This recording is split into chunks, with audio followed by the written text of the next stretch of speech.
Now, two-story new tonight at 6. Community members in Lufkin gathered today for a good cause. The East Texas Cancer Alliance of Hope hosted its 5th annual Race for Hope event in downtown Lufkin to support the Alliance of Hope Center and its resources for cancer patients.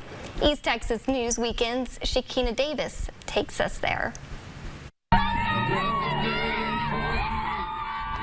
We'll definitely be back and hopefully have a lot more people with us supporting us. Christy and Robert Trawick were among the 250 participants in today's race. The Trawicks ran in honor of their son, Alex Trawick, who lost his battle with cancer last August at the age of 16. Alex was always very involved in anything he could be with helping others, so we're hoping that we can bring more awareness and to keep his memory alive. Ashley Berry is the founder and CEO of the East Texas Cancer Alliance of Hope. As a cancer survivor herself, she believes it's important to honor both cancer survivors and those who lost loved ones to the disease. It is just our part in getting people active and doing what they need to do to better their health. Dancers Against Cancer President Haven Minter volunteered with her team to support the runners and raise funds for the Race for Hope event. Last semester was a record-breaking semester for us. We were able to give her a little bit over $11,000, so hopefully this semester we can raise more. The Trawick family created their own nonprofit named the Alex Project in memory of their son to keep raising cancer awareness in East Texas.